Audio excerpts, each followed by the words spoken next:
সত্যায়তন মহামন্দির সপ্তর্ষি শ্রী শ্রীমৎ যোগ জীবনানন্দজি মহারাজ রচিত সত্যবাণী 1942 সালের পূর্ববর্তী পাঠের পরের অংশ থেকে পাঠ করছি।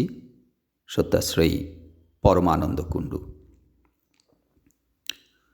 প্রশ্ন ধর্মের স্বরূপ নিয়ে, আপত্তি সাম্প্রদায়িক মত সমূহের পরস্পর বিরোধী অনুষ্ঠান ও সিদ্ধান্ত নিয়ে। উত্তর: কেবলমাত্র সাম্প্রদায়িক অনুষ্ঠানের মধ্যেই ধর্ম নিহিত নাই। ঈশ্বরের উপাসনা বিধি বা সিদ্ধান্ত বাক্য নিয়ে বাদানুবাদী ধর্মের স্বরূপ নয়। পরকালের কল্পিত স্বর্গলাভ বা ঈশ্বর সান্নিধ্য লাভ, দেহাবসানে মোক্ষ বা মহাপরিনির্বাণ লাভ করাই ধর্মের একমাত্র পরিণাম নয়। মানবের পার্থিব জীবনে শান্তি, কর্মপ্রচেষ্টায় সততা ও সাফল্য, সংসার যাত্রায় সচ্ছল সাম্য, দেহে স্বাস্থ্য, চিত্তে উদার পবিত্রতা, মনে দৃঢ়তা ও সংযম, সমাজে সংহতি ও সমবায়, রাষ্ট্রে ন্যায় ও সুনিয়ন্ত্রণ, সর্ববিষয়ে সন্তুষ্টি ও সার্থকতা লাভ করতে যা কিছু করা প্রয়োজন তার সব কিছুই ধর্ম। পার্থিব কর্ম ও সংসার যাত্রার কর্তব্য ধর্মের বাইরের জিনিস নয়। যে শিক্ষা দীক্ষা মানুষকে যথার্থ মনুষ্যত্বের উচ্চতম আদর্শে উপনীত করে, বিধিবদ্ধ প্রণালীতে তার অনুসরণ করাই তপস্যা। প্রত্যেকটি মানুষের অন্তর্নিহিত প্রসুপ্ত শক্তি প্রবুদ্ধ করার ঐকান্তিক সাধনাই উপাসনা। পরম সন্তুষ্টি, নিরতিশয় সুখপ্রাপ্তি ঈশ্বর লাভ বা মুক্তি। ইহজীবনেই ধার্মিক ব্যক্তি এসব পরম সম্পদের অধিকারী হতে পারে, পরকালের প্রতীক্ষায় বসে থাকতে হয় না। যে সভ্যতা সংস্কৃতি মানবজাতির কাম্য, সে সভ্যতা ও সংস্কৃতি গড়ে ওঠে একটা নির্ধারিত নিয়ন্ত্রণের মাধ্যমে। তাকেই বলে সামাজিক নীতি, এবং এইখানেই সমাজের দায়িত্ব। জনসাধারণকে নিয়মানুবর্তী পথে পরিচালিত করার জন্য চাই রাষ্ট্রীয় সুশাসন। সমাজের কর্তব্যকে সামাজিক ধর্ম, রাষ্ট্রের কর্তব্যকে রাষ্ট্রীয় ধর্ম বলে। সামাজিক ধর্ম ও রাষ্ট্রের ধর্ম সমন্বয়ে গঠিত হয় জাতির ধর্ম। কিন্তু জাতির ধর্ম অপেক্ষাও মানব ধর্ম অনেক বড়। মানব ধর্মের শাশ্বত নীতি উপেক্ষা করে যে সমাজ বা রাষ্ট্র বা জাতির ধর্ম গড়ে ওঠে, তা ধর্ম নয়, অধর্ম। তার ফলে আসে অধঃপতন ও ধ্বংস। ব্যক্তি সমষ্টি সমাজ ও জাতি। ব্যক্তির সাধনা মানবোচিত সত্য হলেই সমাজ দৃঢ় হয়।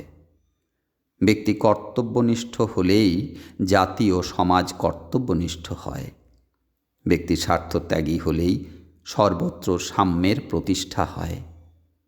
সভ্যতার মেরুদণ্ড নৈতিকতা, সমাজনায়ক ও শাসক গোষ্ঠীর চরিত্রের আদর্শ পবিত্র না হলে অনুশাসনেও ন্যায় ও দৃঢ়তা থাকে না। রাষ্ট্রে ও সমাজে প্রবেশ করে উচ্ছৃঙ্খল দুর্নীতি। ধর্মই সভ্যতা ও সংস্কৃতির ভিত্তি। ধর্মাচরণ দ্বারাই ব্যষ্টি ও সমষ্টি শক্তি কেন্দ্রীভূত হয়। কেন্দ্র শক্তিহীন হলে পরিবেশের স্বার্থ সংঘাত নিয়ন্ত্রণ করা অসম্ভব হয়। চতুর্দিকে ছড়িয়ে পড়ে স্বৈরাচার। রাষ্ট্রশক্তির অস্ত্র, কারাগার ও আইনকানুন মানবচিত্তের বিভৎসতাকে সংযত করতে পারে না, যদি জনসাধারণ ধর্মভ্রষ্ট হয়। ধর্মই একমাত্র রক্ষক ও নিয়ন্ত্রক। ধর্মই মানবচিত্তকে সংযত করে, আচরণে শৃঙ্খলা আনে। উচ্ছৃঙ্খল জনতা দ্বারা ধ্বংস ঘটানো যায়, কিন্তু গঠন সম্ভব হয় না। ব্যক্তি বা সম্প্রদায় বিশেষের আচরিত আনুষ্ঠানিক ধর্ম রাষ্ট্রের ধর্ম হতে পারে না, কারণ সে বিধান সম্প্রদায় বা ব্যক্তির বৈশিষ্ট্য রক্ষার জন্যই সতর্ক থাকে, রাষ্ট্রকে রক্ষা করে না। কিন্তু মানব ধর্ম সমগ্র মানব জাতিকেই রক্ষা করে। অতএব রাষ্ট্র কখনোই ধর্মনিরপেক্ষ হওয়া উচিত নয়।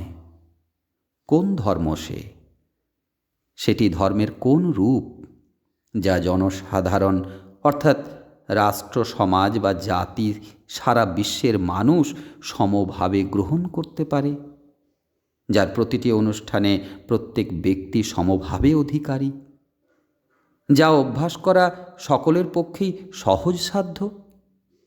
ভারতীয় ঔপনিষদিক ধর্ম এ ধর্মের অন্তর্নিহিত লক্ষ্য নির্দোষ সাম্যের প্রতিষ্ঠা ও বহু বৈচিত্র্যের মধ্যে অখণ্ড ঐক্য উপলব্ধি।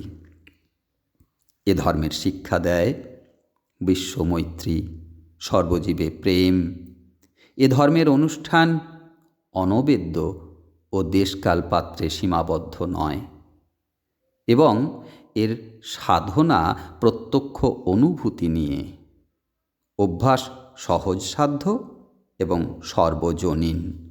সমাজের প্রত্যেকটি মানুষকে ব্যাপকভাবে এ প্রণালী শিক্ষা দেওয়া চলে। বর্তমান অর্থনৈতিক জটিল সমস্যা, অন্নবস্ত্রের অভাব প্রভৃতি দুঃসহ পরিস্থিতির মধ্যে এ সাধনের অবসর মেলে। সাম্প্রদায়িক মতানুকূল ঈশ্বর সম্বন্ধীয় ধারণা যার যাই থাকুক না, যৌগিক অভ্যাসের পক্ষে সে ধারণা প্রতিবন্ধক হয় না।